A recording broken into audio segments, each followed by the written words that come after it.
Hey, everybody, and welcome to Career Expert Roundtable. I am Bill, the company's expert, and with me, as always, is Abby from Life Work Balance. How you doing, Abby? I'm doing well. How are you, Bill? Not too bad, not too bad. This is the stream we do every couple of weeks where we answer your questions. So if you can see our beautiful faces right here, you should be able to see a chat box somewhere nearby. Get in the chat box. Let us know if you have any questions, anything related to job search, careers, job interviews, resumes, salary negotiation, all that kind of stuff. It's all good. That's what we're here to do, is to help you guys out. So we are doing nothing but basically answering your questions. And I actually have a question for any of the viewers who are watching starting now. How long has your job search taken so far? And I guess, are you employed or unemployed? There's been some statistics released recently when it talks about the actual duration of people's job searches. And they're finding that the job search is taking people a lot longer than it normally does.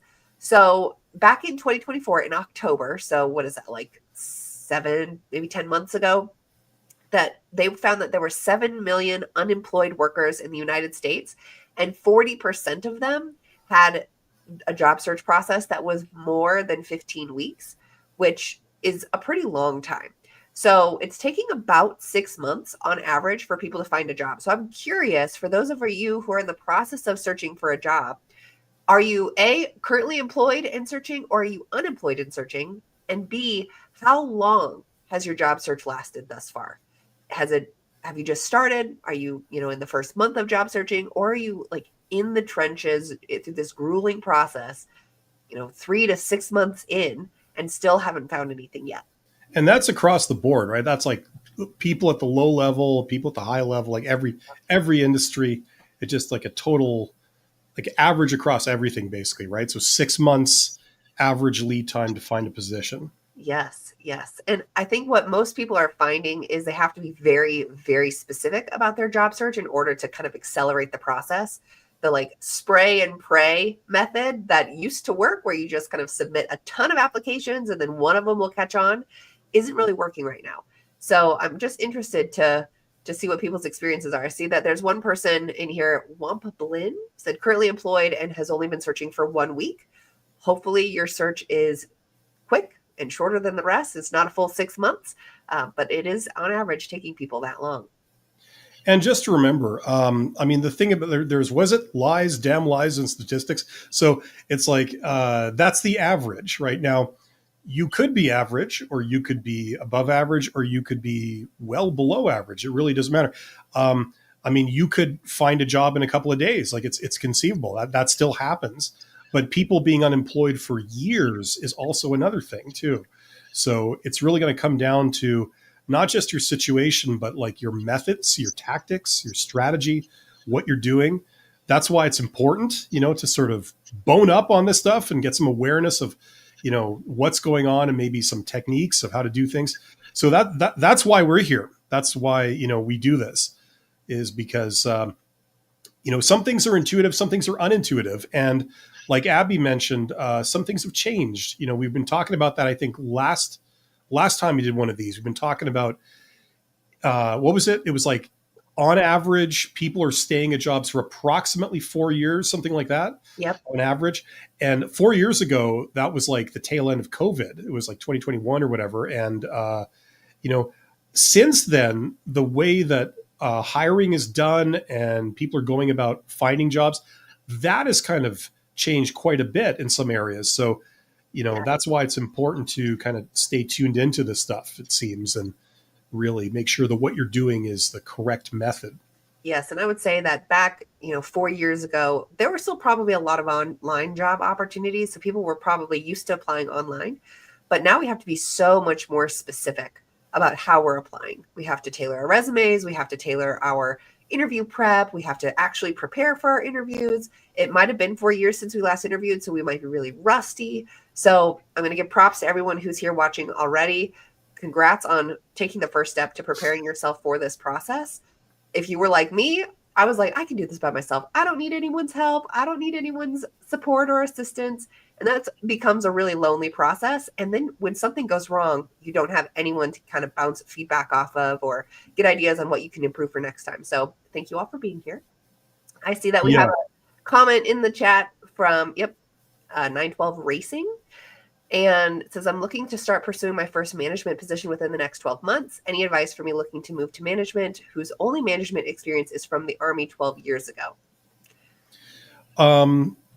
What I would say to that is, okay, like I've been in management, I haven't been in the Army, nor in the U.S. Army. So, but the the military, it's a very autocratic leadership style, obviously, right? You bark out orders, people obey them, they snap to it, and there's definitely a time and place where that's appropriate in business. Okay. Like if you're working in a for-profit company or something like that, or any kind of organization, even in government, stuff, there may be times when that's how you would want to operate. It wouldn't be your default way of operating, but that's certainly a thing.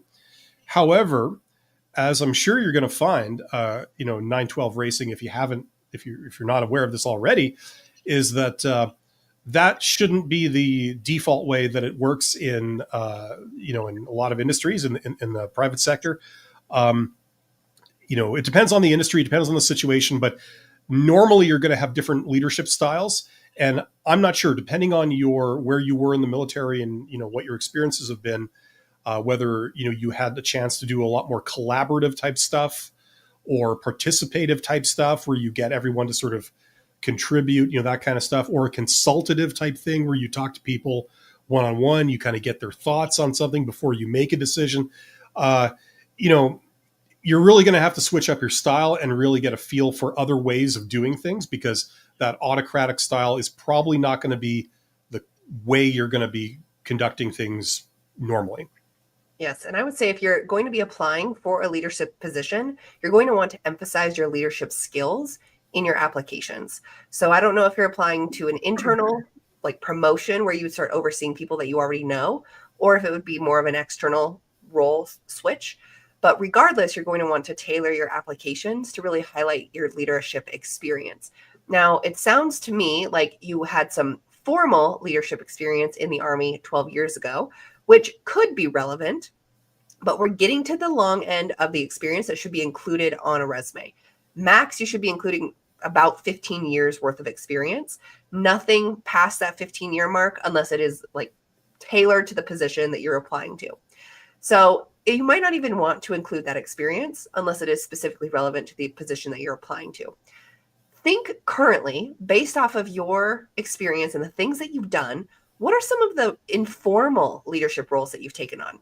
Have you managed projects where people have had to, like, you volunteered for a project to manage and you actually have to manage other people who aren't actually directly reporting to you officially? Are you having to manage time, schedules, budgets? So think about the informal leadership things that you've done that are relevant to the position that you are applying to. You may not have that formal experience leading, 3 to 5 team members, but you probably have some experience where you have been in charge of a project, or you had to lead a meeting, or you had to coordinate people. So think through what that looks like and highlight those types of skills on your resume. I'm sure all of us here can probably say, I've had a terrible boss, someone who was in charge of leading people who should not have been leading people. So use that as well, like what not to do, to start to prepare yourself for this role. If it's going to be an internal promotion and you know that you're going to start leading a group of people who you already know or have some sort of relationship with, get to know them a little bit better. Let them know you're interested in this type of position. Ask them for feedback on what they think you've done well in the past or areas that you could potentially improve, what they've liked about their bosses, what they haven't liked about their bosses. Start to just have some of those rapport building conversations, because the more data that you have going into this type of promotional opportunity, the better.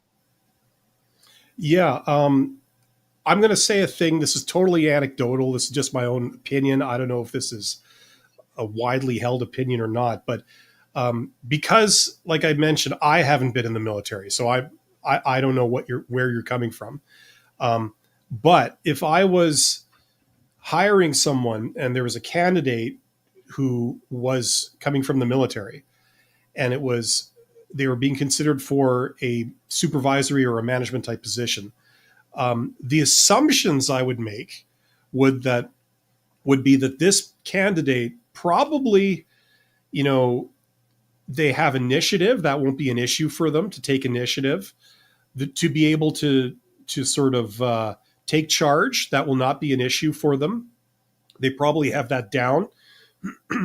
But my area of concern might be, are they a people person? If you can't force someone to do something by threatening a punishment of some kind, and instead you wanted to, influence them in a very positive way, you want to inspire people, or you want to make them want to do what you say, or want to take your advice, or anything like that. That would be my area of concern. Just if there was a candidate coming from the military, just my preconceived notions about like how things operate in the military, I don't associate that with like most types of management that you would. I mean, maybe if you're a general or something, you might have a lot of advanced people skills and all this kind of thing. But if you're just sort of like in the ranks, you might not have that. So that's where I'd want the candidate to speak to and to demonstrate that they do indeed have those skills. They understand those types of influencing and being able to manage people. That. So whatever that's worth, that's just my personal opinion on it. Well, like the stuff that Abby was saying, I would qualify like those areas more. yes. And I think just to kind of maybe have a different perspective than you, Bill, from a U.S. perspective, I think, and knowing people who have been in the military and in leadership roles, the military, at least the U.S. Army, from the experience that I have, really highlights the like people leadership side of things, and having not focusing on like, because I'm a rank higher than you, I'm going to force you to do this. So you would want to highlight things like special leadership training programs that you've gone through, maybe the number of people that you've had experience working or like managing or leading. And the military as a whole kind of builds leadership into every rank within the structure.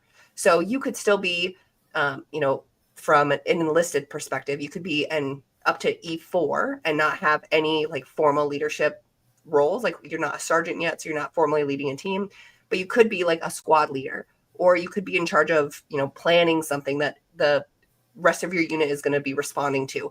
So think of things like that you can qualify and quantify as long as it's relevant to the position that you would be applying for. Again, because you were in the Army 12 years ago, it's getting on the long end of experience that might be relevant to the specific position you're applying to. So use that to decide if you want to include it or not. That makes sense. Just a note here from 912 Racing. Yep. So right on. Thank you. Amazed says, it took me over 7 months to land a new role. I rejected and offered due to salary concerns. Do you think factors like income level and specialization affect how long it takes to secure a new job? Absolutely. Yeah, definitely is a factor. I think it could go both ways depending on details, but it is a factor. Yes, if it is a very niche or niche role and there's a lot of people with the skills, then it's going to be low demand to fill that role. Or it could be the opposite. It could be really high demand to fill that role. So I think like here in the United States, an example of that would be some of the trades positions, plumbers, electricians, contractors. Those are types of positions that are very specialized, require very specific training and certification to get into the higher levels. They have high income stuff, and at the same time, there's not a lot of people doing it. So you could have a low barrier to entry to get into that. At the same time, if you are going into programming and you want to do software engineering, there's a lot of people who do that these days from across the world who are competing for the same types of jobs. So that's higher salary amounts, but lower number of jobs per applicants that are out there. So yes, the specialization and income level can certainly impact how long it's going to take you to secure a new job. It doesn't mean that you should give up. It does maybe mean that from a financial stability perspective, that if you're getting to a point where things are starting to look dire, maybe you have to take something in the short term to supplement for the long term. And traditionally, the way that would work, the more specialized you are, the further afield you're going to have to be looking. So you're going to increase the size of the geographic region over which you're looking for jobs. The more specialized you are, right? So if you're doing something very common like accounting or whatever, I mean, you would just look very locally and you could probably find something, hopefully. But if you're something very specialized, you're like an airline pilot or something like that, you're probably gonna have to be relocating, right? The more specialized you are. Yep. So that also, I mean, I know of people that, they started off at maybe their career, they started off with like sort of entry level job, and then as they progressed, they didn't just climb the ladder and go upwards. They also got more and more specialized too. So the nature of your job search is going to change.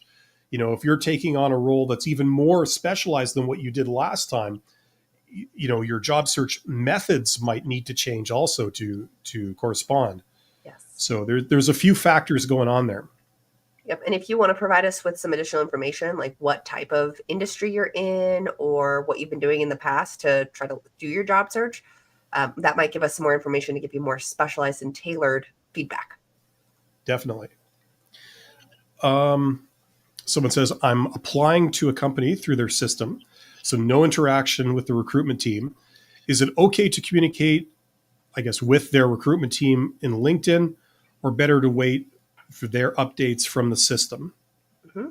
As a former recruiter, I would be happy to have someone reach out to me on LinkedIn or through email. With the organizations that I worked with, you could probably track down the general HR email or a specific recruiter's email through their website or through LinkedIn. So I would say getting a real person involved earlier, sooner rather than later, is going to certainly help you in the long term. It's not going to guarantee anything, but if you just passively submit applications, the chances of you getting responses is lower. So you want to take a more active approach in your job search. And that means that you will be actively searching out recruiters and hiring managers and people who can connect you to people related to the job that you are applying to, so that hopefully they can help you overcome some of the obstacles like the applicant tracking system, the AI systems they might be using, things like that, to really get your application and your job search package in front of a real human. Yeah, it's weird because I imagine that, like, I have a slightly different opinion on this than Abby. I would suspect that Abby's advice is probably going to be better than mine for most people, especially people like they're just kind of starting out. But I'm in kind of two minds about this. It's like, okay, that makes sense. But when I was a hiring manager, I what would get my attention would be people that would be a lot more proactive. So I know Abby is kind of, if I understand it correctly, she's recommending that you would reach out to the recruiter. Mm-hmm. And there's a lot of candidates when a job is posted, especially for like jobs where there's a lot of candidates that have those skills. You get a huge amount of people applying for these jobs. And so what would really stand out to me would be the more proactive candidates that wouldn't just reach out to the recruiter about a posted job, but they would try and reach out to me or to someone else at the company and show that they had the skills to be able to do that. They weren't just sort of like, I don't know how I can say this obliquely, but they wouldn't like stay in their lane and wait their turn. They would kind of, they'd make something happen. They'd approach a company cold. And, number one, like when you do that, it signals that, it signals several good things about you, because if the company got like 800 applicants, how many people like reach out to the company? Not many, like one or two kind of thing, And so what that does is already that signals that, they're interested, right? Like you could apply for a lot of jobs online. You could apply for 100 jobs in a day if you really wanted to, sending out a generic resume or whatever.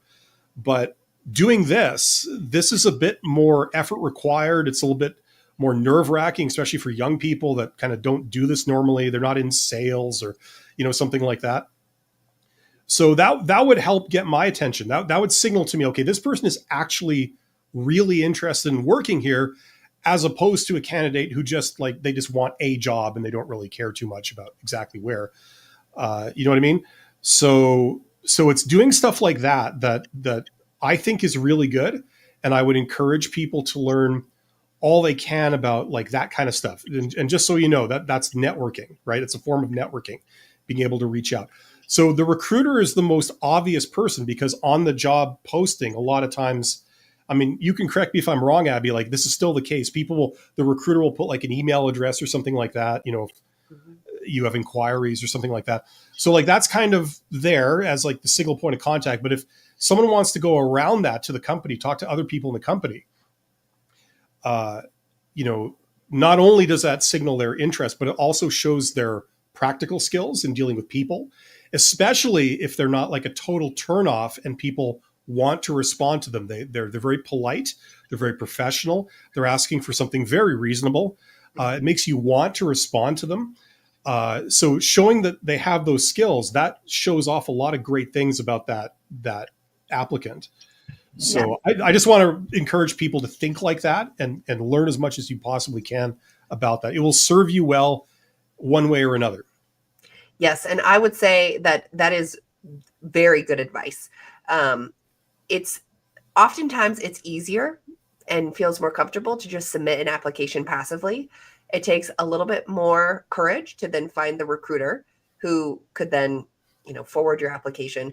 It takes a lot more courage to try to find your potential new boss who's going to be the hiring manager and reach out to them. So my recommendation is put in the extra effort and act as more than just a job seeker. Act as a person who's like, I'm here to solve your problem, and I know that you're trying to fill this role. Here's what I can do for you.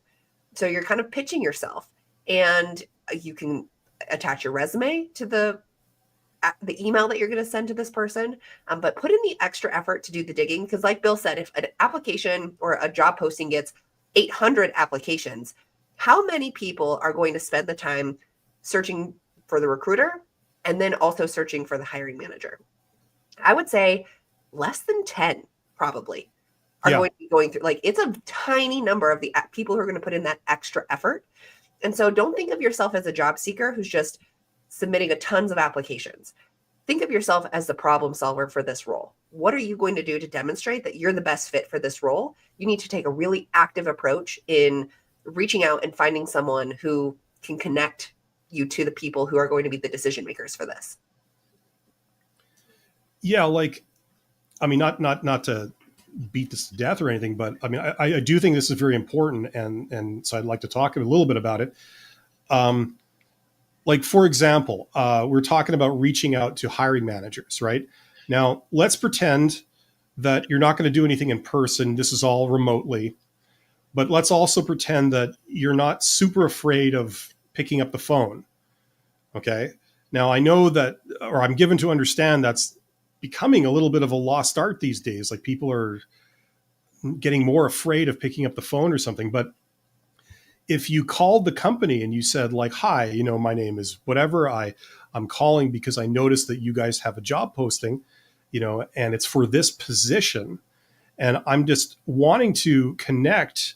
I had a couple of questions about this position. I'm just wondering if you could tell me like who is the manager of the department in which they're recruiting. Like if they're looking for this position, say customer service, who would be the director or manager of the customer service department, if I could ask?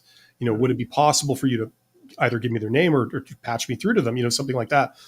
And like that shows off certain skills. Like you can cold call, you're not afraid. You ask something very appropriate, very reasonable.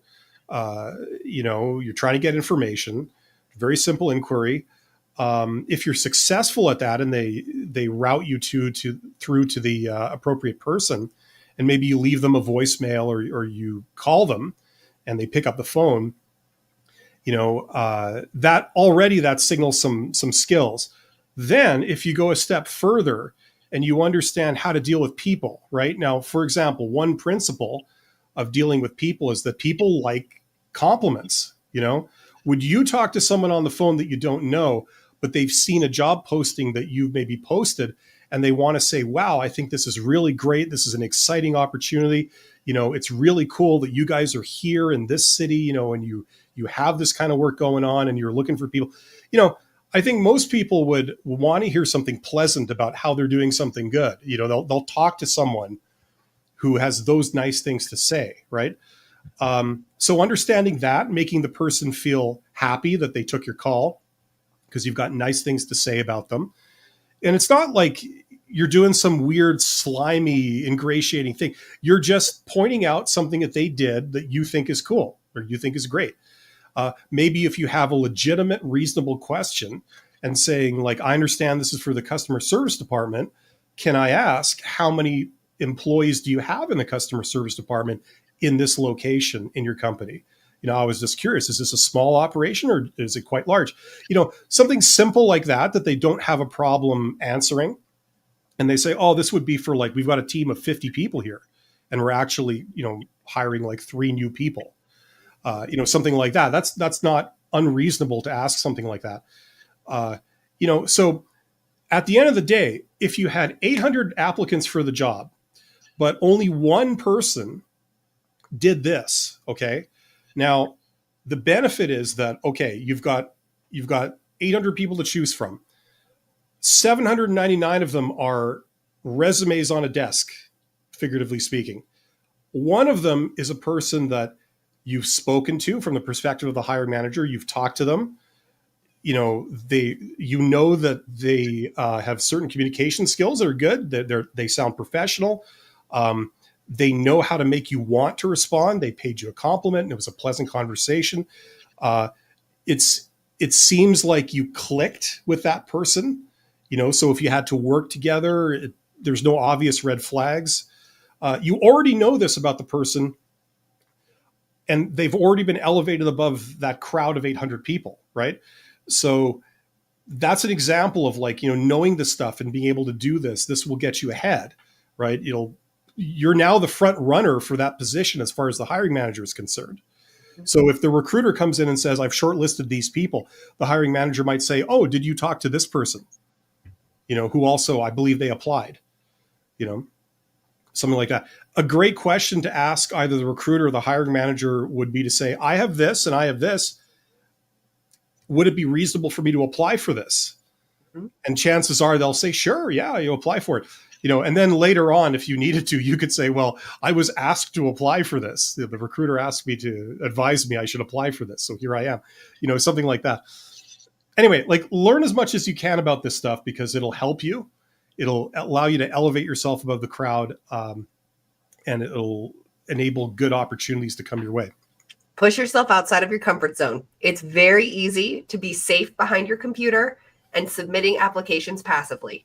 Take a more active approach in your job search, and I bet you'll start to see results in a much faster way.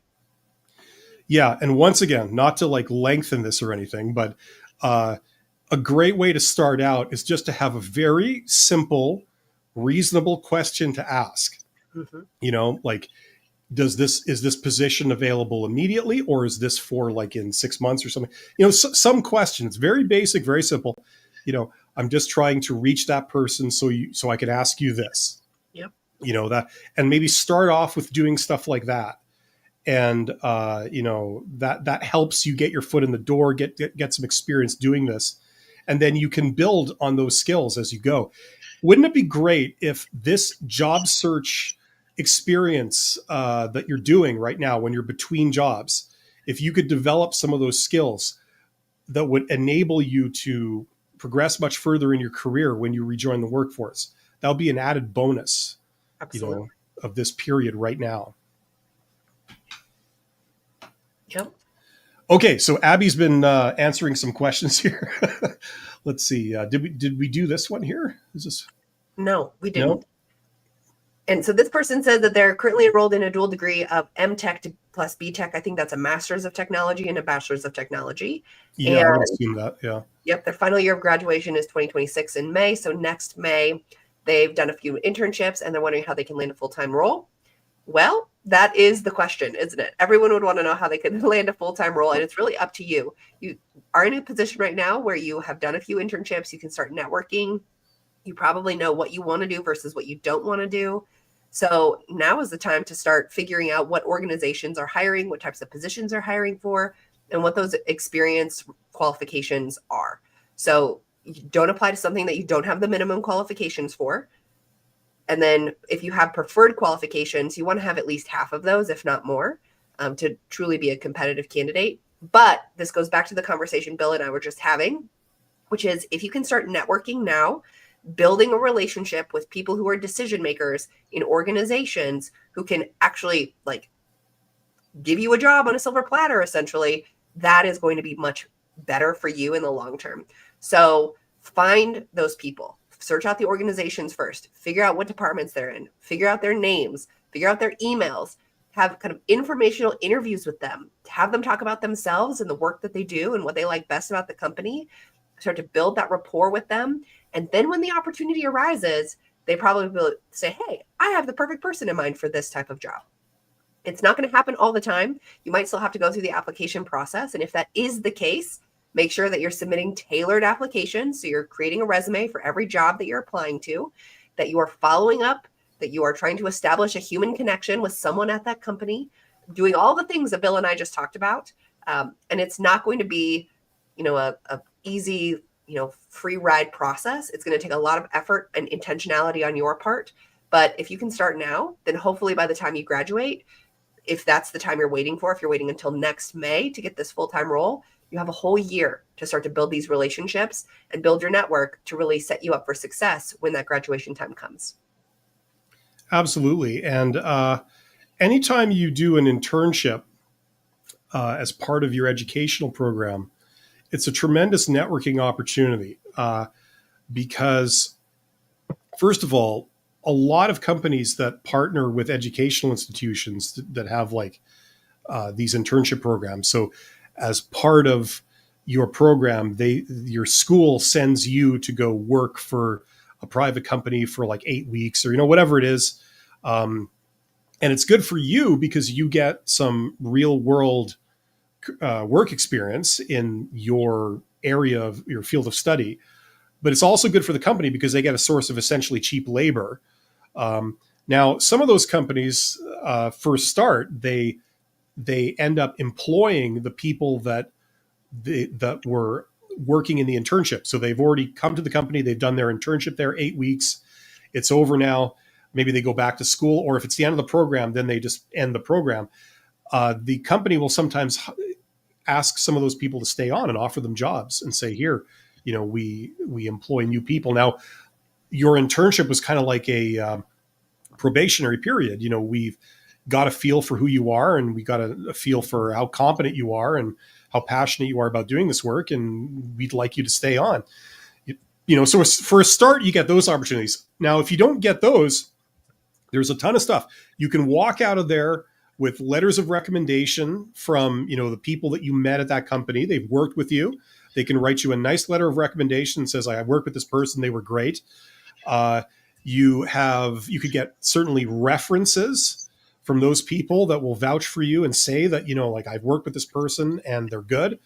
There's all kinds of networking opportunities when you're on the inside of those companies. You can call up those people that you worked with and say, I'm looking for a permanent position. Do you know of anything, or can you connect me with someone who may know, maybe your counterpart at a different company, something like that. So there's all kinds of things you can get directly out of the internships. What you could maybe do is, if you haven't done any of that stuff, but you finish these internships, maybe take half an hour a week to call up these people or contact them and see if you can get some of these things. If you don't already have them, get some letters of recommendation, get some references, get some networking contacts and things like this. And that will help you. Agreed. Internships are a great way to kind of get your foot in the door, even with a company that you already have experience with, or with a connected company.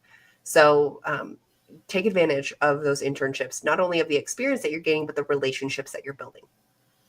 Yeah, like just to clarify what I was also saying before, I don't think I really did a good job of explaining this, is like if you take half an hour a week and you contact some of these people that you did internships with, maybe your boss while you were there for like 8 weeks or something, um, you can say, hello, hey, I'm graduating soon. I'm looking for a permanent position. Now, we've worked before.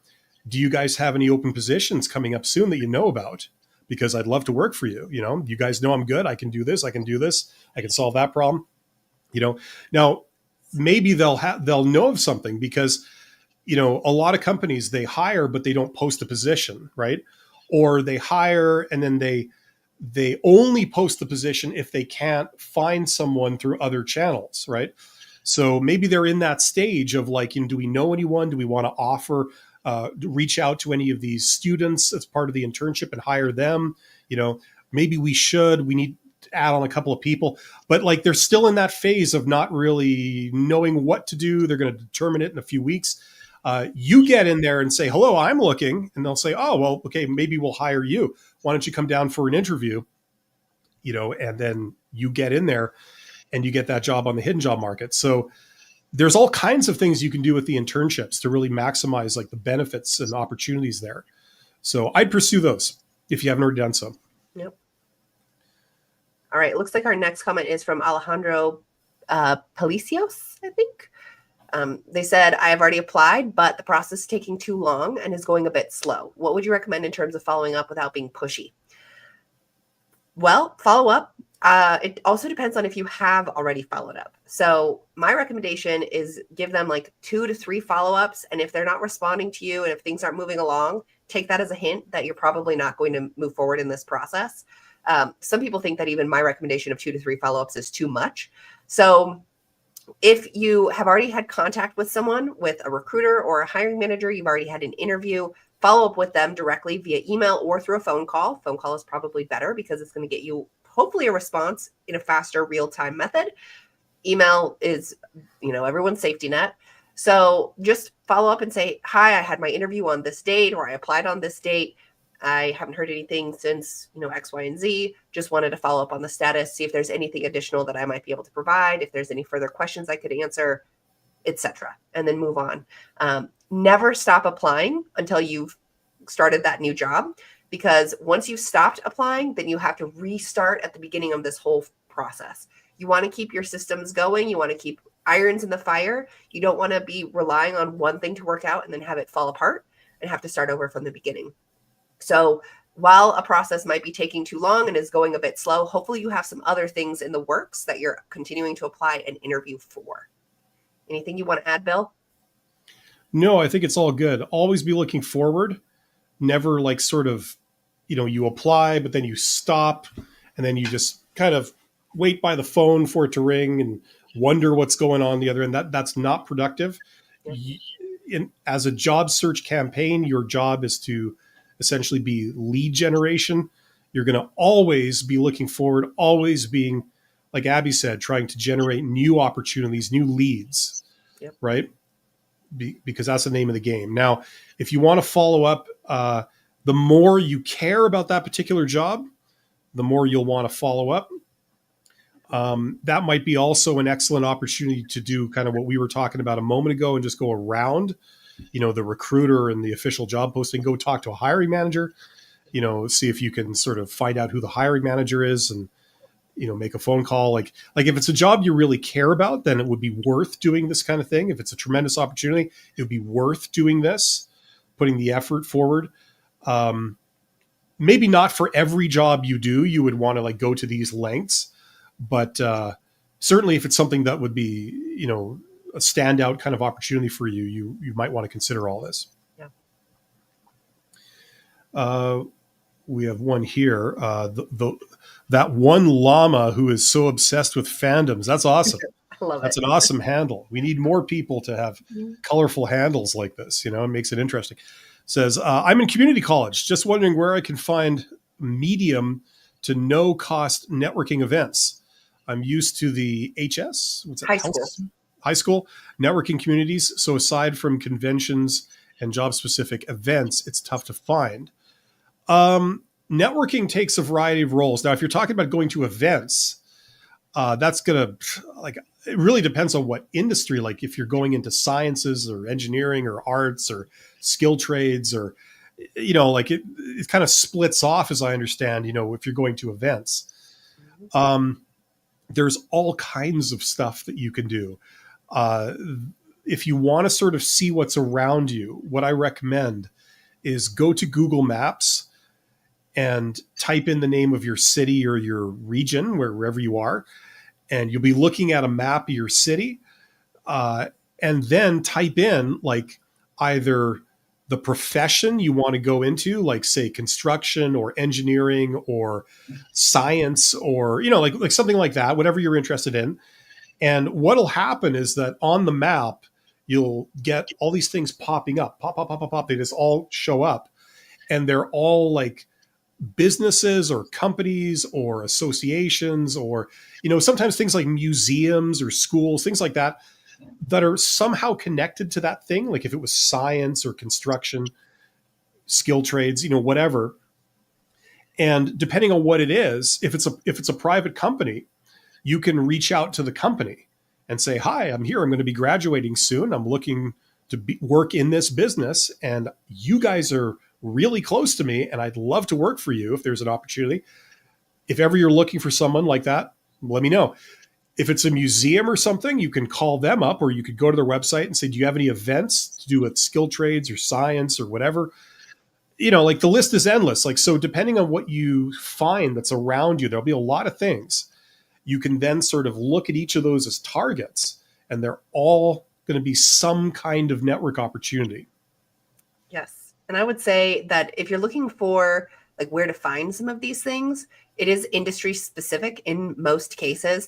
I'm located in Colorado in the United States, and so in the Denver metro area, and there's a professional, I guess, meetup group called Denver Young Professionals. So that might be something in your area that you could look up. If you are industry specific, I've been on the board of a couple of professional associations, and we usually offer student memberships, which are at a significantly discounted rate, like $25 or $50 per the year. That gives you access to the programming that the affiliation or the board or the Like group puts together. $200 marked all the way down to like $1 for students or something like that. Yeah. Yep. So you not only get access to the events that they offer, but then there's the additional like networking opportunities that you can get access to, like their lists of job postings, things like that. So look into the professional affiliations, professional associations for your specific industry, and then look on websites like meetup.com or Eventbrite. And there's usually free networking events in your area, especially if you're in a big urban area. They'll have free opportunities. I'm from the HR sector, and so there's a lot of HR affiliations, HR associations, HR related events. So you can just see what all of those are and kind of pick the ones that are the best fit for you. And many of them are free, and if they're not, they usually have a student discount. It's like the other thing you're asking about, like medium to no cost networking. Earlier in the stream, Abby mentioned informational interviews, Mhm. and that's something that might be an option that you want to do. I'm not sure how old you are, or what you're comfortable with, but like for example, let's pretend that you are in high school or something, or you're graduating high school, and you want to be a doctor. You want to go into the medical profession or something, and maybe you don't have any doctors in your family, right? So what you could do is you could contact doctors, and you could say, listen, I'm a student, I'm graduating high school, but I have an ambition to one day certainly work in the medical profession. And in particular, I'd like to be a doctor and do something very similar to what it appears that you're doing. And I was just wondering if I could speak to you for maybe half an hour, if you could spare half an hour. And what I'll do is I'll come down to your office or whatever. You tell me when's convenient. Maybe sometime over the summer or something. We got the summer coming up. Uh, and some people will say no, or they won't respond, but some people say yes.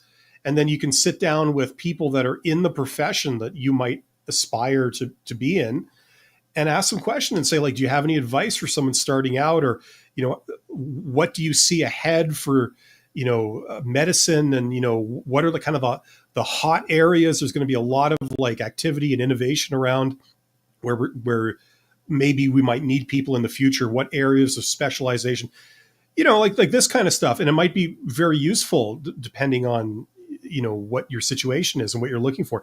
It can maybe point you in the right direction. And then on top of that, after you speak with this person, you can always say, listen, if I ever have any questions going forward, would it be okay if I just gave you a call? Is that okay? 95% chance everybody's going to say yes, sure, not a problem. So you have some connections, and now you have some experts at the end of the phone, going forward. That might also be useful for you. So, there's a lot of opportunity there too. Yes. And one final point before we move on to our next question, which is, you said you're in community college. For anyone who's in community college or university, whatever it might look like for you, you have access to their career center. Go to the career center. They probably have free networking events. They probably have a list of employers that they've worked with. They probably even have a job board where people are specifically like showing their jobs to the students of the campus that you are on. So use your career center as well. They have career counselors who are on staff that you probably can work with for free. So it's a great resource that is often underutilized. Absolutely. And it seems like, just the vibe I get, it's you're kind of ahead of the curve on this, and you're doing really well to be tuned into this kind of thing. If you're at the age that I kind of suspect you're at, so that's really good. I wholeheartedly encourage you to like learn as much as you can about this stuff. It'll really open doors for you. Yes. Let's continue here. So Sarah Bell says, do we need to call to action in our LinkedIn summary, or is that just for the cover letter? You want to take that, Abby? Yeah, I would say it doesn't really matter for either, frankly. To me, when I hear call to action, it's like, this is something that the other person needs to do for you. And in this case, you don't want to put additional work on other people. So it's more of like, if I were to have a call to action in my LinkedIn summary, it would kind of be like, here's what I can do. Here's what I offer. Here's what I specialize in, but not necessarily like, contact me today if you want me to interview for you. Same thing with the cover letter. I like to think of my cover letter in like 3 different sections. I've got my introduction. The introduction is one of the most important pieces of your cover letter, because you are really buttering up the reader. You're letting them know why you're the best fit for this role. You're making them feel good about why you're applying to it. And then you go into the body. This is the second part of your cover letter, where you describe why you are the best fit for this role. Based on your experience and your education, how are you going to do what they need you to do in this position? And then you've got the closing. And that might be where that call to action is, but it's still keeping the ball in your court rather than putting all the responsibility on them, which is saying, I see that the closing date of this position is, we'll just say January 1st. If I don't hear from you by January 7th, then I will follow up with your team to look into scheduling an interview, keeping that responsibility in your court. So I think call to action is getting me a little tripped up on what you mean specifically by that. It's more of like your pitch, saying this is what I can do for you. That's what I would include more in your resume, or not your resume, in your cover letter or your LinkedIn summary. What do you think? Yeah, a nice punchy intro helps, isn't it? Yeah. Sarah Bell, the woman, the myth, the legend. You talk all about yourself at the end. I kick ass, period. Hire me, period. There's your call to action right at the end. Yeah. Make a statement. That's good. We have one here from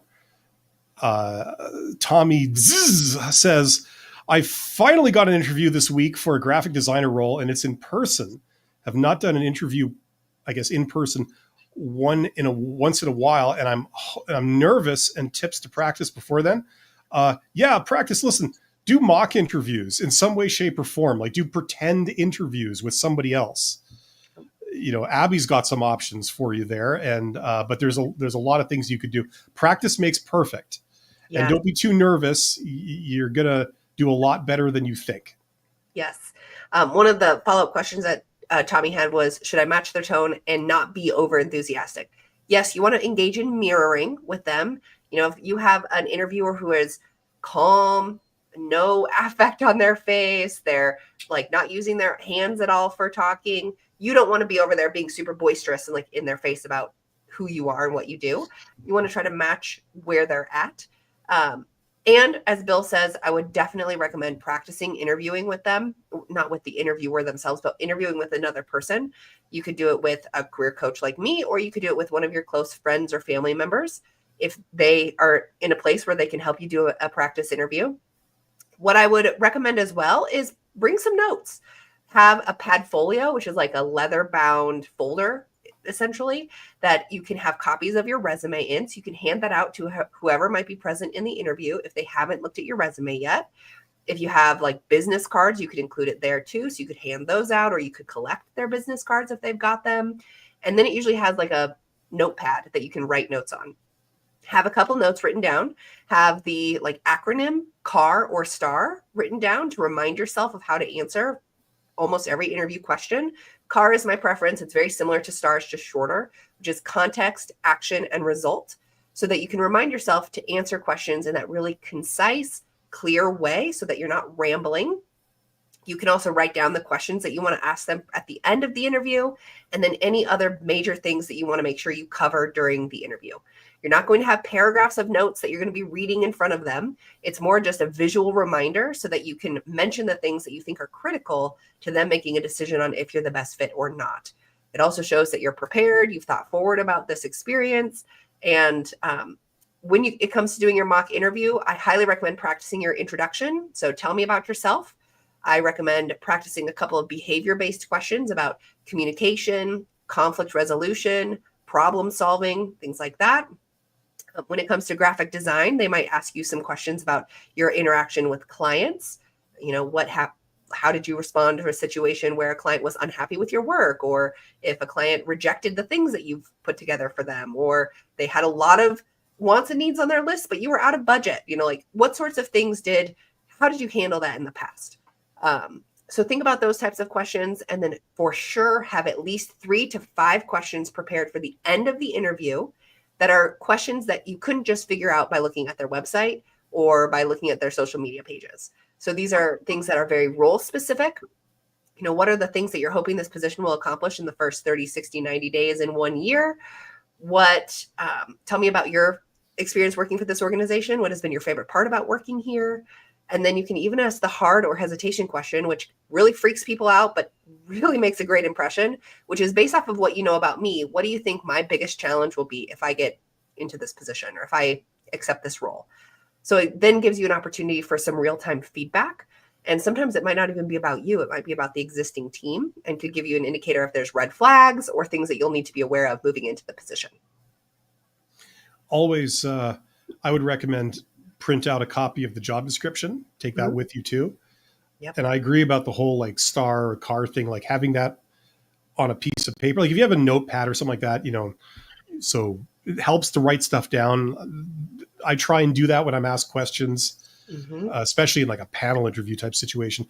And if you write like STAR or CAR or whatever, you know, system you use, it just helps you frame your answers better. It helps remind you where you are, you know, so a lot of good advice there. Okay, we got Christian says, I remember Bill mentioning that 80% of jobs are behind the scenes, not on job websites. Is it okay to ask recruiters about this as it shows I'm really interested? Well, you're talking to the wrong person. Usually the recruiters are called in to deal with the posted jobs, right? So asking them about the hidden stuff that they weren't involved with. I mean, I'm sure there's all kinds of exceptions, but that's kind of the general rule. You could probably speak to this, Abby. Yeah, I would say that most recruiters are going to be posting jobs. So talking to them about it is probably not the person to talk to.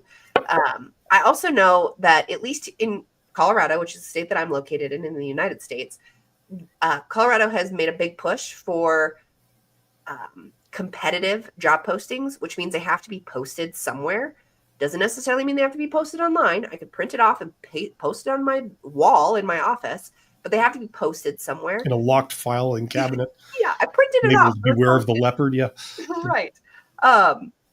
So that's Hitchhiker's Guide to the Galaxy, by the way. That's so keep that in mind, is that right now the trend is that they're wanting jobs to be more competitive, which means that they've got to be available for other people to find. So while there is this like hidden job market, the people who will know about the hidden job market are the hiring managers, the people who are like kind of forecasting what jobs are going to be coming out in the next couple of years.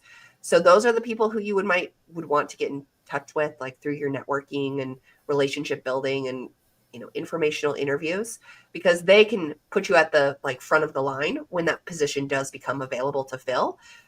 Recruiters probably aren't your best bet. And the hiring manager is going to be resisting that tooth and nail. Yes. Because if you want to hire someone to help you move your stuff and they say, no, you can't just hire your friend. You've got to post it publicly and look at everybody who wants to move your stuff, like on Craigslist or whatever. And then you have to decide. There's going to be some pushback against that. Yes. Usually you can tell if they have someone in mind based on how long the job is posted. So jobs that are posted for 3 days, they usually have someone already in mind because they want to limit the applicant pool so that they can really push the people they want forward. Jobs that are posted for a week or more usually don't have a specific person in mind, or at least not a front runner. But listen, I mean, this question says, Bill mentioned this. Don't take my word for any of this. Do your own research into the hidden job market. It's real. It's there. You don't need to rely on anyone's opinion. Go to ChatGPT, go to Google, and just start investigating this. It's very real.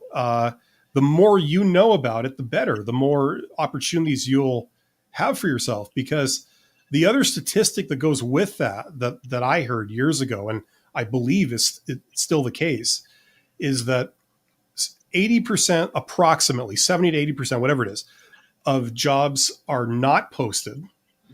And then, so of the jobs that you see that are posted, that's 20% of all the jobs that are actually out there. Yes. Now, that 20% of the jobs that you see, that's getting 80% of the candidates are competing for those 20% of jobs. So that means that, it's very competitive for the posted jobs. So correspondingly, the hidden jobs, there's much less competition for them, right? Now, that can be not a very good thing. Not only are some of those jobs more desirable, you see, you don't have, the hiring managers don't have problems filling those roles. That's why they're not paying companies to post them and, get strangers as candidates and stuff. Because they already have people that want those jobs that are ready to step into them. So they tend to be, at least in my experience, more desirable jobs.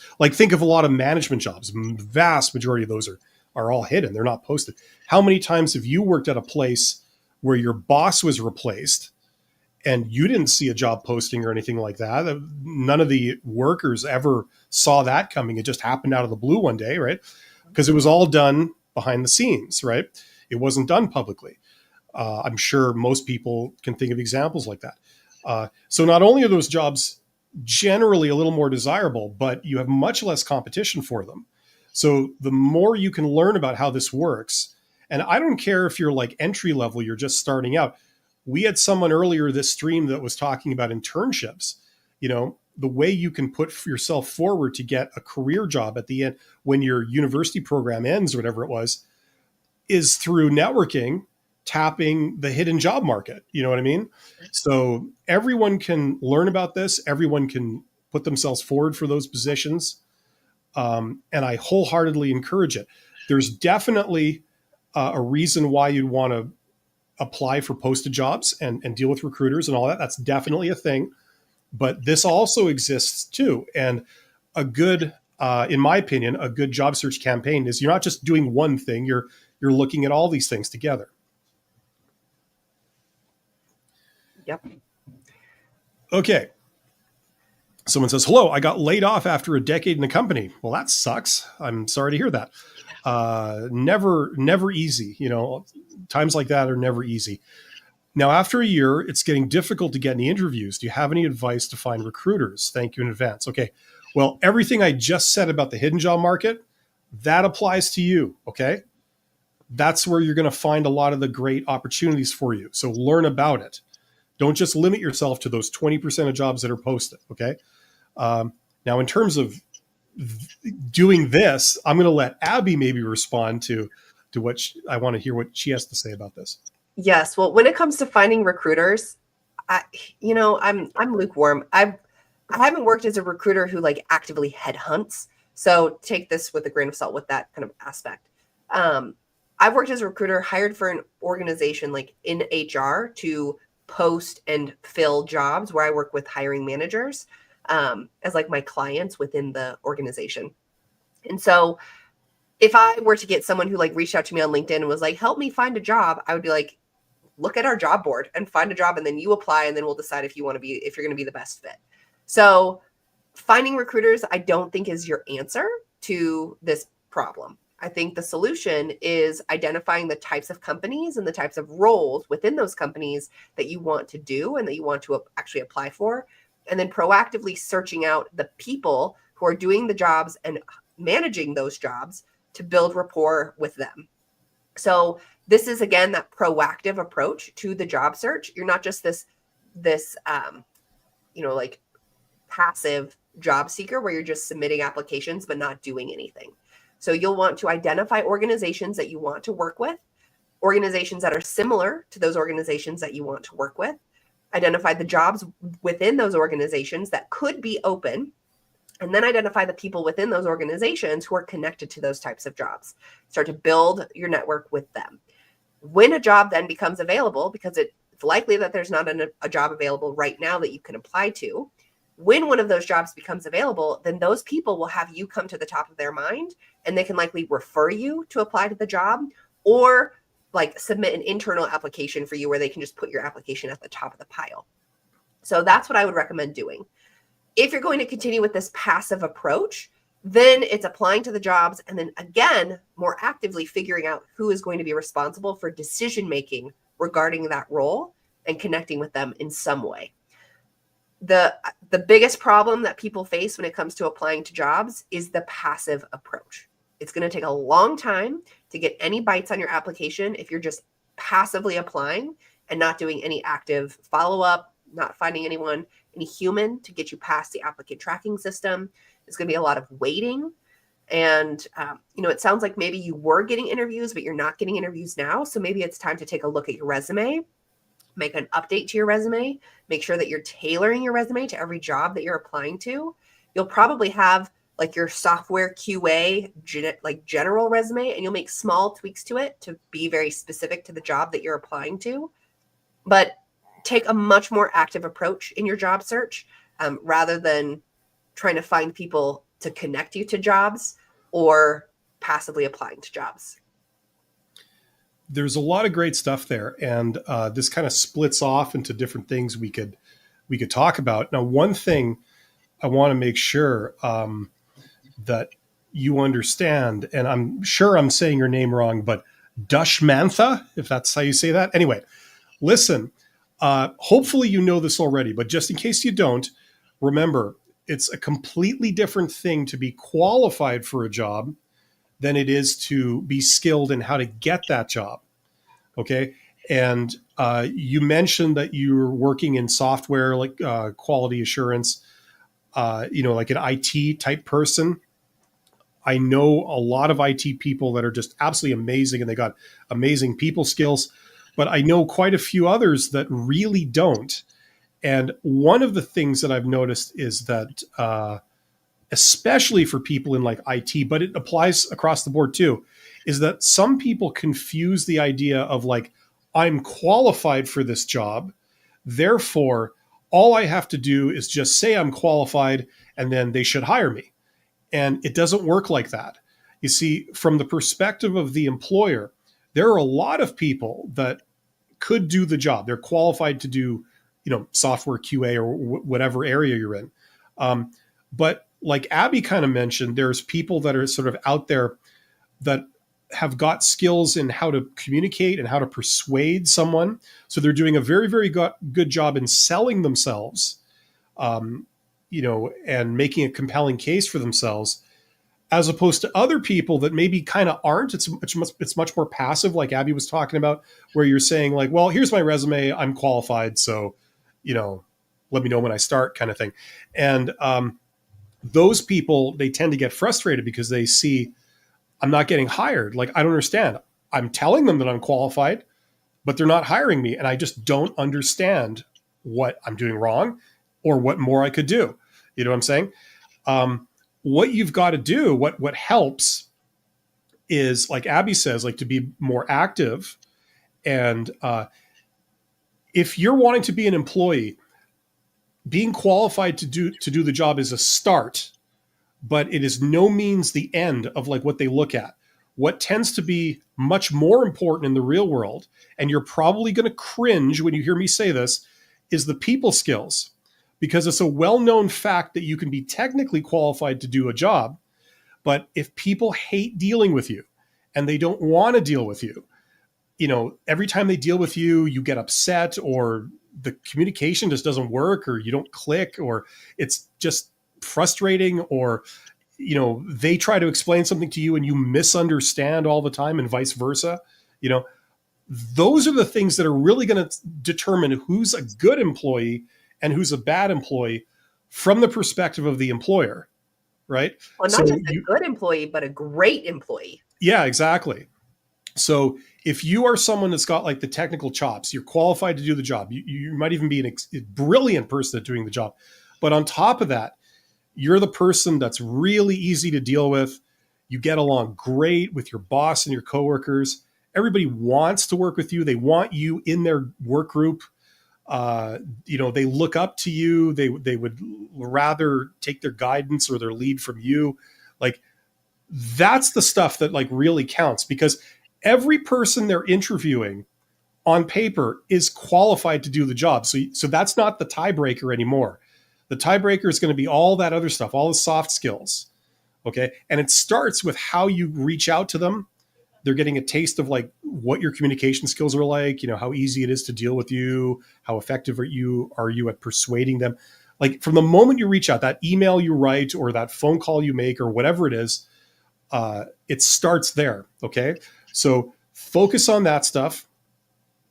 And once again, not to lengthen this, but the other thing that might be happening to you right now is, if it's been a year since you worked last, now you've got a current work gap. And Abby and I might, I don't know, maybe do we differ on this? Like, I say, if you have a current work gap, you'd be up against a sort of disadvantage when approaching a recruiter. But if you're approaching a hiring manager on a more informal way, it won't be as much of a problem, right? Yeah. Yeah. And I think when it comes to career gaps, this is a whole other tangent we can go off of, but you want to demonstrate what you've been doing in the meantime beyond your like paid work. So whether it's volunteer work, whether it's taking additional education, certifications, training programs, whatever that might be, you want to demonstrate that you've been proactive with your time away from the workforce, because those skills are still professional and relevant skills to the jobs that you're probably applying to, even if it's not specifically software QA work. So you want to make sure that you haven't just been doing nothing while you've been unemployed beyond applying to jobs. You want to show that you've been proactive with the time off, and that you're filling your time in a way that will support you getting back into the workforce. Yeah. Like if I was the project manager or something, that was like the hiring manager on this, filling this position, if you came in and you said like, okay, like Abby said, like, I've taken a year off, and I haven't been idle. It was a conscious decision to update my skills. I took a course on AI. I took a course in this area. Go register for some free courses right now. So you can just say that, I took this, I took that, I took that. There's no lie in there. You've done it, right? But you also say like, look, I've also developed this app just on my own, just as like a project for myself, and I applied a lot of my skills. Something like that. Anything you could say, I did this project, I did this work. Here's a demonstration of my work. I did it on my own.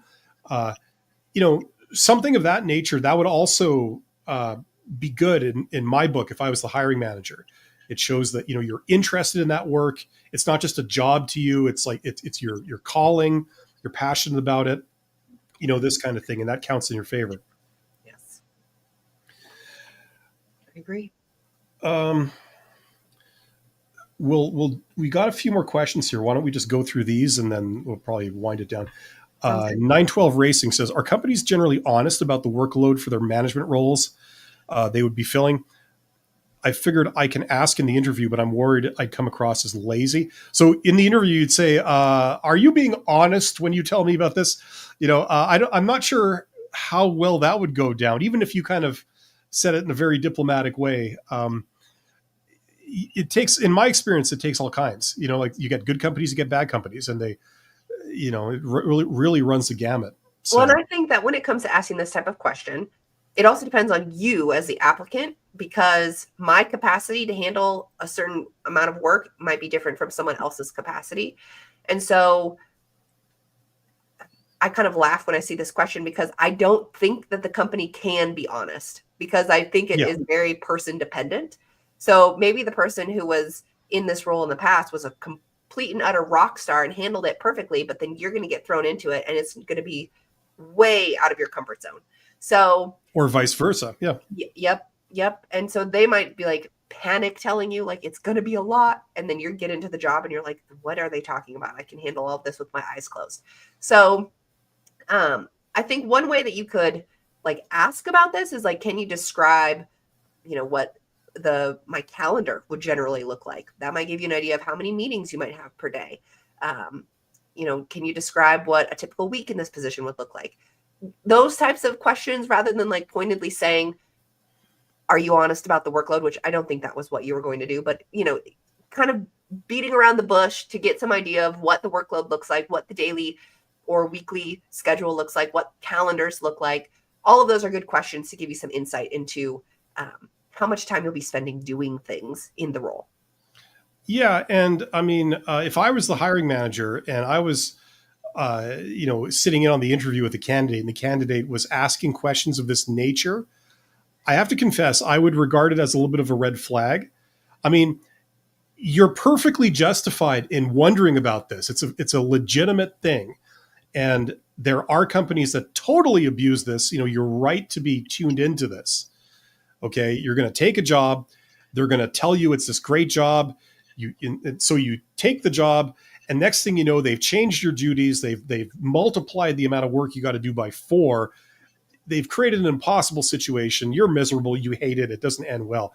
Like that does happen, and it's not unheard of. You know what I mean?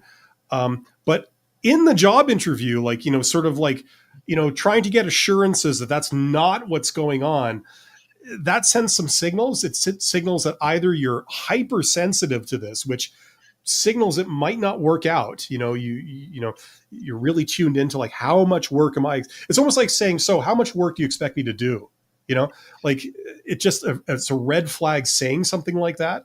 It signals you might not want to do a lot of work, but to get an answer to this, you would have to do your research behind the scenes. Don't just go to them and say, so what do? You would have to research that yourself. Talk to former employees. Go and see if you can find reviews of the company online, like that kind of stuff. Yep. Let's see. Do you want to take this one, Abby? Sure. I've been in touch with a networking contact over several sessions. They know my work, worth, and work. When do I turn the conversation from mentorship to helping them seek work to helping them seek work with them and their company? And then there's a clarification right there, asking them for help to seek work. And then there's a follow-up question to that, which is, do you have any frameworks for the tell me about yourself question?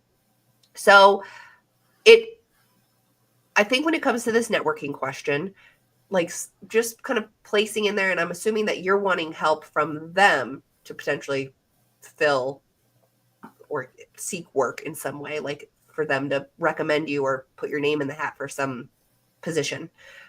Letting them know that you're interested in this type of work. And if they hear of anything, you'd love for them to, mention your name or share your contact information with the person that they know. Just something as simple as that, they're probably willing to do. Now, if you know them and they are like working for a specific company and an opening becomes available, then you can also bring that up then. Say, hey, I saw this position available in your organization. Do you think I would be a good fit for this? And have a conversation about it. Bill, do you have any other specific things that you might recommend when it comes to like moving past the rapport and relationship building to like the ask? I mean, there's not like a one size fits all. It depends Yeah. on what, like how the nature of how these conversations go. You want to, if you've had several sessions with them and they know all about you and, they've had experience with you and all this kind of stuff, Yeah. sometimes it's appropriate to just ask them outright, very directly. It's like, look, I'm looking for opportunities. I'm wondering if there's any here or any that you know of. Are there any companies or any people that this person knows or familiar with that you recommend I speak to those people to pursue? Something like that. Or it could be a subtle thing, depending on how it goes. There's really no one blanket way of doing it. But if you've already invested a lot of time in this person and you've maybe covered that ground and nothing is really come to fruition, maybe try other avenues. You know what I'm saying? Like, there's a limit to how much you can sort of probe like one person for all the ways they could possibly help you. You know what I mean? Yep. And usually this will come up kind of inherently. If they hear that someone's hiring for a position and they think you're a good fit, they'll probably just mention you or connect you to it. So you may not even have to directly ask for that. But if it is something that you're looking for out of this relationship, then once you feel like you're comfortable enough to say, like, hey, I'm really interested in pursuing a role with this organization or in this type of position. If you hear of anything, I would love to, be looped into that opportunity or conversation or whatever it might be. Yeah, like, I mean, I don't know if this is a general rule or anything. I mean, this is sort of an opinion I've held, but I don't know if it's you can generalize it. But it's that people will, they're not, in a general sense, they're not going to go out and do work for you. Like, they're not going to go and try and be a headhunter for you. Mm-hmm. So you can ask them if they have any opportunities, but going beyond that and saying, do you know anyone that might have any opportunities? I regard that as kind of a long shot. You know what I mean? Like, first of all, they probably wouldn't know that. They wouldn't, I mean, they're in touch with many people, but, they haven't heard anything and nothing leaps to mind. You know what I mean? And even if they thought, well, maybe there's a chance that this person could be interested, if you're expecting them to get in touch with that person on your behalf, that's probably a big ask. You know what I mean? You would be better off, like, if they can give you recommendations and then you follow up with those recommendations and say, like, listen, I got your contact information from this person, a mutual contact, and now I'm talking to you. Uh, that's how I do it. You have to do your own sort of, ask to all the parties involved. Yeah. And now the one thing that I would say to maybe where you could have them reach out to someone else for you would be like if you're on LinkedIn and you see that your network connection is connected to someone at an organization, you might say, hey, I saw you were connected to this person on LinkedIn. I'm interested in working for their organization. How well do you know them? Like just asking them that sort of question. If they're like, oh, Yeah. well, we actually used to work together and I have their email. It would be great to, say, oh, that's awesome. Would you feel comfortable making a virtual introduction so that I can talk to them about this opportunity? That might be the only time that I would feel comfortable asking them to do a little bit of extra legwork for me in this situation. Yeah. And this might be a difference of style. You certainly can do that. Right. And sometimes things, arise from doing that. Uh, the way I would do it is like, I would reach out directly to that person. I wouldn't wait till this person introduces me to them. I would say, I'm going to contact that second order connection and say, hi, you don't know me, but you do know this person. We both know this person, and they recommended that I speak with you. And I was wondering this, something like that, because it may not be quite as effective as if you could get a formal introduction to them, but the time you save and the likelihood of like you then make contact with them rather than waiting for this introduction that may never come, is just more practical in my opinion anyway. Yeah, that makes sense too. We had this other part to this question. Do you want to take that, Abby? Yes. So Bill and I differ on how we recommend you answer this question, which is actually great because there's no right way to answer this question. Yeah, everybody's got their own opinion on this one. Yeah. So my opinion is that we have a present, past, future framework. So you talk about who you are and what you're doing right now. It's not necessarily saying like, I work at XYZ company and I'm a project manager. Not necessarily that. It's more like connecting to the what you do and why you do it. which is the passion for why you're applying to this new job. So present, then you move into the past. You lightly touch on the things that are relevant to the job that you're now applying to from your past experiences in education. And then you move into the future, which is connecting the dots for the listener as to why you're going to be the best fit for this role. This answer should be no more than 3 minutes long, and that's really long. If you were to have a 3-minute answer, that's pretty long. So I No recommend more than 25 minutes long answer. Yeah, that's right. No more. No more. So I recommend about 90 seconds for this type of answer. And I also recommend that when you have your notes prepared for your interview, that you have it in kind of bullet point format. So present, 3 things that you want to mention. Past, 3 things that you want to mention. Future, 3 things that you want to mention. That way you can just visually glance at it. You don't have to forget what you've talked about because you have it written down as a note. And then you also aren't tempted to read it verbatim because it's not in paragraph format. That makes it feel a little bit more conversational. And what I like about the present, past, future format is it's like telling a story. So you want to make it enjoyable for the person who's listening to you. And you don't necessarily need to just regurgitate everything that's on your resume.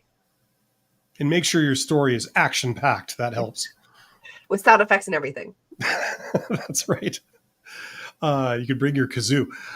Here we go with my buddy here, my close personal buddy. The one llama who is so obsessed with fandoms is back. If somebody is a bit busy with work or with something on their mind, is there a way to ask for a business card with higher success?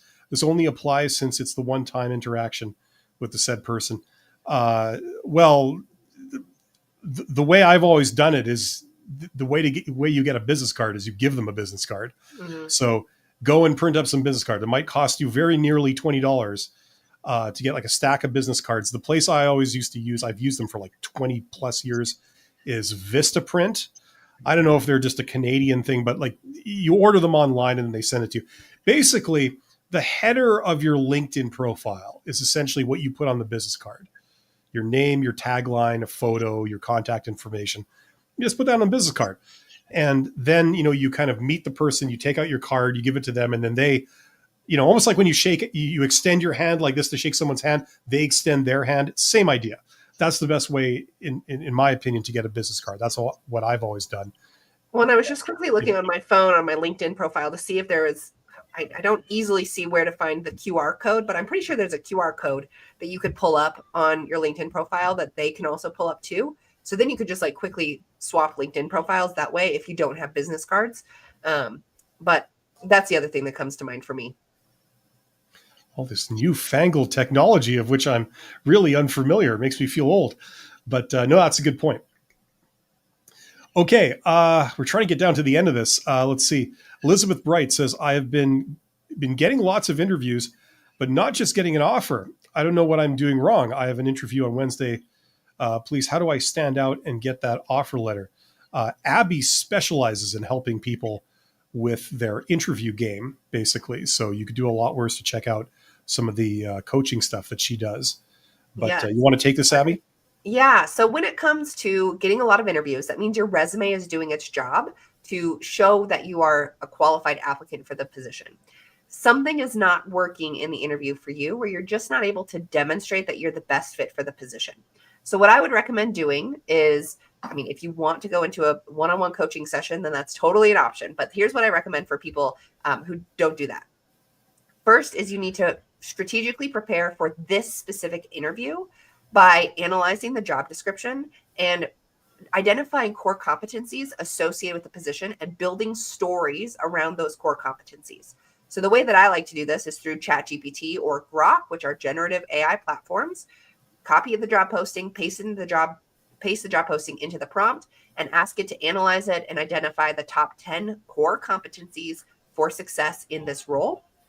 It will pop out those 10 competencies, and then you can start building stories based off of your previous experiences on those core competencies. Then you can also have it generate interview questions for you, behavior-based interview questions, situation-based interview questions, and technical interview questions. And then you can use all of those to give to a person, whether it's a career coach who's helping you with a formal mock interview or a friend or family member, and have them just randomly pick some of those questions and ask you to answer them. And hopefully, based off of your preparation with those 10 core stories around those 10 core competencies, you can pull one of those 10 stories and answer any question that has come up during the interview using those core competencies as your framework. Remember to answer questions in the CAR or STAR method. So context, action, result. Keep your answers clear, concise, and succinct. You don't want to ramble. Ideally, your answers are 90 seconds to 3 minutes long. 3 minutes, again, is on the long end. So you don't want to ramble. And then if there are questions that are going to be asked kind of in multi-phase format, so it's like 3 questions in one, it's also okay to have a notebook to write those down and make sure you're answering each question that's being asked. Then the final thing that many people don't prepare at the end of the interview is questions to ask the interviewer. These are things that should be pretty insightful questions that are not easily answered with a quick Google of the organization or the job posting. And ideally, why is the sky blue? That kind of thing. Yeah. Or what is the vision statement of this organization? Like those are sort of things you can find out by just looking at the About Us section on their website. So you want questions that give you more information about the position. You want to demonstrate your enthusiasm, and by asking questions at the end, that really shows them that you're invested and excited about this role. It shows that you've thought about it, that you've been a little bit proactive for it. So all of those things are things that you want to prepare. And I haven't even touched on the like body language and the way you're interacting with the interviewers. I mean, just for the record, we all have videos on like all these separate questions and things like this. So learn as much as you can. Like go to Abby's channel, check out her videos. But the thing that I think is relevant is that, okay, beyond like simply learning how to do interviews and stuff, if you're finding that, you're doing a ton of interviews and you're just never getting an offer, like Abby said at the beginning, it suggests that if there's a problem, there could be a problem with what you're doing in the interviews. It's not successful. So it's very hard for us to have objectivity about ourselves and recognize some of the things that might be off. So a good thing is to get professional help for that. And my understanding is you do like one session with a career coach. It can, spot like obvious things, that you might not be, noticing about yourself, but to a professional recruiter or a professional interviewer, or like these people, they can spot it immediately and they can tell you, and they can give you that honest feedback. So that's always a resource if you need that. I don't provide that service. Abby does. A lot of other people do. Check out that kind of stuff if you feel that it's come to that point where you've done all the self-learning you can, it's still not working. I would recommend that you think about that. Yep. And I offer interview strategy sessions where we diagnose this exact thing. Like what is going wrong in your interviews where you're just not moving past the interview stage. You want to move into the higher stage. So what is holding you back? So if that's something you're interested in, send me an email. I'll put my email in the chat and we can try to get something scheduled. Right on. We got a hard stop in like 2 minutes here. So let's see if we can do this. If you need to go, Abby, that's fine. I'll wrap this up whenever you leave for sure. Femi Williams says, I took on a job a few years ago, but quit just 4 months as the job was not right for me, as the work I was not doing was not really what was advertised. Is it wise to include the job detail in my CV? That depends. It's unanswerable. It may be, or it might not be, depending on the nature of the work and how relevant it was to you, or how recognizable that employer is. I mean, there's a lot of factors there. Yep. Agreed. 912 Racing, you've been both amazing. Hope you have asked thoughtful questions. Thank you for your time. You're very welcome. Thank you. And thank you for being here. Yes. Melanie says, hello, I had an interview in 4:30. I haven't heard anything. Should I send a follow-up email? Abby? Yes. Send a follow-up email. If you haven't already, definitely send one. Mention the date. Say, I had an interview on 4:30. I haven't heard anything. Just wanted to follow up, see if there's any further clarification I can provide, and then move on. Just following up. Yep, just following up. Vuyo says, an engineer with diverse experience across multiple fields. I would like to understand how to effectively address gaps in core engineering experience. Should one tailor their CV requirements? Absolutely. Yes. If you're going for an academic position, that's kind of something else. But if you're going for a position in like a private company in the private sector, absolutely, you got to tailor your resume. I mean, the generalists are up against one big problem, which is, why would anyone pick you? Unless they're looking for that exact type of generalist, which is a pretty tall order. You're going to have to give them a reason why you're better than specialists in a certain area. You know what I mean? Yep. So you're going to definitely have to tailor your resume. Yep. And our resumes, we typically think of for ourselves. We're listing all the things we're proud of, all the things that we did. Recruiters and hiring managers are not interested in that. We need to write our resumes for them. They want to know what we can do for them based on the position that they're trying to fill. So even though you are an engineer with diverse experience across multiple fields, they don't care about that. They care about what you can do for them for this specific role. So tailor your resume to that specific role. If you provide limited information, it's actually better for them because they're not going to spend time reading your 3-page document or 5-page document. They want 1 to 2 pages to quickly make a decision on if you're the best fit for this position or not. They don't care about all the other experience you have that's unrelated to this role. Absolutely. Now, we have to end the session here today. Thank you to everybody who participated. If you want to go deeper with either of us, we depending on whose YouTube channel you're watching this from, Abby's got her channel, I got my channel. We all have resources on there. I will be live again on Wednesday. If you have questions for me, Abby, what's the best way to reach you if people have follow-up questions? Yep, I put my email in the chat, so that's the best way to reach me if you do have specific follow-up questions or want to schedule a session with me. Otherwise, comment on my videos. I try to respond to each comment. I might not get back to you as quickly as if you were to send me an email, but I will get back to you eventually. Absolutely. And we will be live again 2 weeks from today, with another episode of Career Expert Roundtable. Yep. So thank you to everybody. I wish you absolutely the best. We both do. And we'll see you soon. Take care. Bye, everyone.